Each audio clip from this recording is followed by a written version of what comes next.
Good morning students. आज हम पढ़ेंगे पत्र लेखन। पत्र लेखन पत्र लेखन जिसे हम लिखते हैं, किसी को पत्र लिखते हैं या कार्यालय को लिखते हैं तो उसको क्या बोलते हैं? लेटर राइटिंग, पत्र लेखन। अब पत्र लेखन कैसे होता है? वो दो प्रकार के होते हैं, औपचारिक पत्र और अनौपचारिक पत्र। औपचारिक पत्र में आता है प्रार्थना पत्र, शिकायत पत्र, शिकायत है जिसे हमें, संपादकीय पत्र, संपादकों को लिखते हैं, आवेदन पत्र लिखते हैं, व्यावसायिक पत्र लिखते हैं, सरकारी व शासकीय पत्र जैसे सरकारी कार्यालयों में, शासकीय कार्यालयों में होता है, अर्ध सरकारी पत्र भी होता है, तार होता है, कार्यालयी आदेश होते हैं, अधिसूचना भी होती है। जैसे कई बार अधिसूचना आती है ना कि आज ये होने वाला है या कल ये होगा, तो वो सूचना जारी करती हैं, तो वो अधिसूचना पत्र कहलाते हैं। अनौपचारिक में आता है बधाई पत्र, किसी को बधाई देना है हमको, किसी को धन्यवाद देना है तो वो धन्यवाद पत्र है। शुभकामनाएं देना है कि आप पास हो गए हो, अच्छी कहीं आपको मेडल मिला है, तो वो शुभकामना पत्र में आता है। निमंत्रण पत्र, किसी को हम निमंत्रित करते हैं अपने घर तो उसको निमंत्रण पत्र बोलते हैं। संवेदना पत्र, संवेदना मतलब होता है शोक पत्र, मतलब दुखी है या कुछ दुख हो गया है तो हम उसको दुख के द्वारा अपना शोक व्यक्त करते हैं।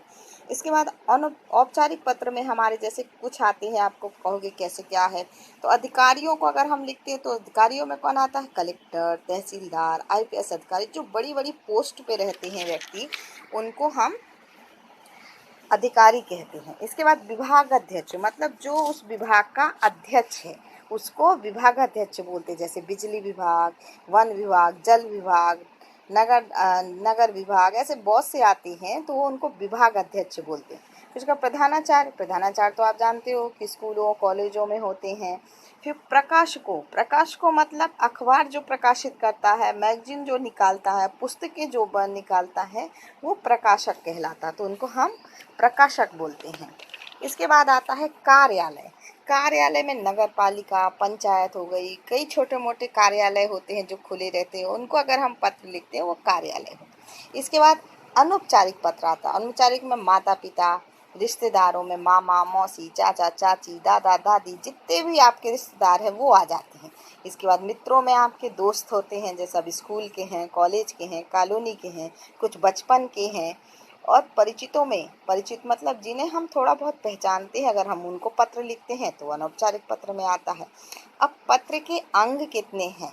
जैसे पहला है हमारा पता, और आप पता हमेशा लेफ्ट साइड लिखते हैं। किधर लिखते हैं? लेफ्ट साइड में। जिसे हम पत्र लिख रहे हैं उसका पता हमेशा ऊपर ही लिखा जाता है। ध्यान रहे बच्चों कि जिसको हम पत्र लिख रहे हैं उसका पता हमेशा ऊपर लेफ्ट साइड में रहता है। लेफ्ट साइड मतलब इधर। फिर इसके बाद दिनांक, दिनांक हम उसी दिन की लिखते हैं जिस दिन हम ये पत्र लिख रहे हैं। ये नहीं कि जिस दिन हम दूसरे दिन डाल रहे हैं, पोस्ट कर रहे हैं तो उसी दिन की लिखिए, नहीं। फिर संबोधन, अब हम उसे क्या कहकर बुलाते हैं, जैसे वही वहाँ पर हम लिखते हैं, जैसे माननीय, आदरणीय, प्रिय, मित्र, दोस्त। इसके बाद अभिवादन आता है। अभिवादन हम उसको पुकारते कैसे हैं, जैसे हम उसका अभिवादन कैसे करते हैं, जैसे माता पिता हो गए तो प्रणाम, नमस्कार, सादर चरण स्पर्श आदि, इस तरह हम बुलाते हैं तो अभिवादन कहते हैं। हाँ, लेकिन इसमें औपचारिक पत्र में आप अभिवादन नहीं लिखते, अनौपचारिक में लिखते हैं। इसके बाद हम शुरुआत करते हैं प्रारंभ। तो इसका मुख्य विषय क्या है, पत्र लिखने का विषय क्या है, उसके बारे में हमको लिखना पड़ता है। और इसमें भी एक बात है कि आपको अनौपचारिक में विषय नहीं डालना पड़ता। जैसे बोलते हैं ना सब्जेक्ट, तो सब्जेक्ट हम अनौपचारिक में नहीं डालते, औपचारिक में हम लिखते हैं।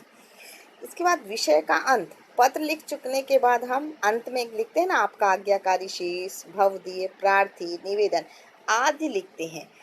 पर अनौपचारिक में हम आपका पुत्र, आपका आज्ञाकारी शिष्य, तुम्हारा शुभ चिंतक, मित्र आदि लिखते हैं। अनौपचारिक में क्योंकि वो हम अपने परिचितों को लिखते हैं, जान पहचान वालों को लिखते हैं, इसलिए हम वहाँ तुम्हारा, तुम्हारे, शुभ चिंतक आदि लिखते हैं। इसके बाद है समापन।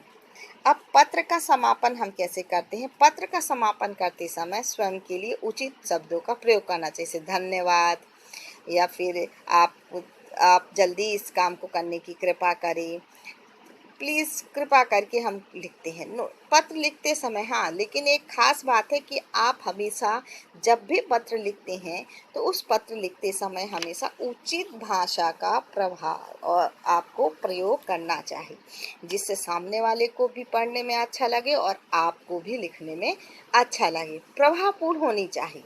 अब यहाँ पर मैंने पत्र लेखन के प्रारूप दिए हैं। ये है अनौपचारिक पत्र का दिनांक, फिर संबोधन, अभिवादन, इसके बाद प्रारंभ करते हैं। फिर जब हम सब्जेक्ट लिखते हैं या कुछ जिसके बारे में हमको लिखना है उसके बारे में हम यहाँ पे लिखते हैं। इसके बाद तुम्हारा, तुम्हारी या नाम, पता, ईमेल आईडी सब, और सभी हमारा लेफ़्ट साइड रहता है, राइट साइड नहीं जाता, सारा का सारा हमारा लेफ़्ट साइड में ही रहता है।